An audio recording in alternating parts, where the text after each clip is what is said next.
இன்றைக்கி நாம் பொரியல் பொடி தான் செய்ய போகிறோம். பொரியல் பொடி செய்கிறதுக்கு முதல்ல தேவையான பொருட்களை பார்த்துருவோம்.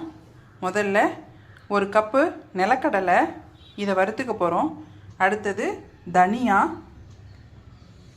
10 பல் பூண்டு, மிளகாய்த்தூள், மஞ்சள் தூள், சோம்பு, ஜீரகம், ஒரு கப் தேங்காய், கருவேப்பிலை, அடுத்தது உப்பு. இதை எப்படி செய்யலாம் நம்ம பார்க்கலாம். இப்போ அடுப்பு ஆன் பண்ணிக்கிட்டு நம்ம ஒரு கடாயை வச்சுப்போம். இதில் உள்ள தண்ணியெல்லாம் ட்ரை ஆனதுக்கப்புறமா நம்ம ஒவ்வொரு பொருளாக போட்டு வறுப்போம்.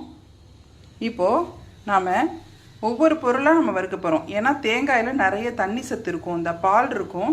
அதனால் இது தனியாக வறுத்துக்கணும். அதே மாதிரி நிலக்கடலையும் தனியாக வறுத்துக்கணும். ஏன்னா நிலக்கடலையை வறுத்துட்டு அதில் உள்ள தோலெல்லாம் நம்ம நீக்க போகிறோம். அடுத்து தனியாக பார்த்திங்கன்னா கொஞ்சம் நேரத்தில் வறுபட்டுரும். அதனால் அதை தனியாக வறுத்துக்க போகிறோம். அடுத்தது பூண்டு தனியாக வறுத்துக்க போகிறோம். மிளகாய்த்தூள், மஞ்சள் தூள் நம்ம வறுக்க போகிறதில்ல. அடுத்தது கருவேப்பிலை, அடுத்தது சோம்பு, சீரகம், இதையுமே நம்ம வறுத்துக்க போகிறோம். ஃபஸ்ட்டு நிலக்கடலையை போட்டுக்கலாம். இதில் உள்ள தண்ணியெல்லாம் வடிஞ்சிருச்சு.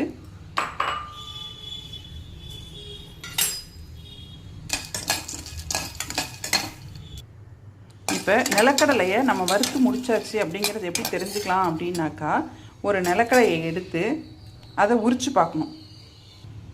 ஒரு நிலக்கடையில் எடுத்து நம்ம உரித்து பார்த்தோன்னா இந்த உறிஞ்சிச்சு பாருங்கள். இதுதான் வந்து வறுத்துட்ட பதம்.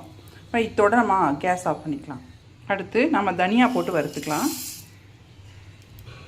தனியா வறுக்கும்போது நல்ல ஒரு வாசம் வரும். அந்த வாசம் வர்றப்போ நாம் அதை வேறு ஒரு பிளேட்டுக்கு மாற்றிக்கலாம். தனியாவை வறுத்தாச்சு. இப்போ சீரகம், சோம்பு போட்டு வறுத்துக்க போகிறோம். சீரகமும் சோம்பும் போட்டாச்சு. கருவேப்பிலை போடுறோம். இப்போ 3த்தையும் நல்லா. இப்போ செகண்டாக நம்ம சோம்பு, சீரகம், மல்லி இதை சேர்த்துக்க போகிறோம். அடுத்தது வறுத்த தேங்காயை சேர்த்துக்க போகிறோம். அடுத்தது மிளகாய்த்தூள், மல்லித்தூள் சேர்க்க போகிறோம். அடுத்தது வேர்க்கடலையை சேர்க்க போகிறோம். கடைசியாக உப்பு சேர்த்துக்க போகிறோம்.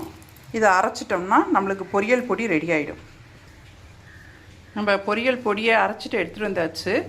இதை வந்து எந்த விதமான கூட்டு பொரியல் பண்ணும்போதும் நம்ம கடைசியாக ஒரு ஸ்பூன் போட்டு மிக்ஸ் பண்ணி இறக்கணுன்னா ரொம்ப வாசமாக, ரொம்ப சுவையாக இருக்கும். வீடியோ பார்த்ததுக்கு நன்றி. பிடிச்சிருந்தால் லைக் பண்ணுங்கள். பபாய். இன்னொரு வீடியோவில் சந்திக்கலாம்.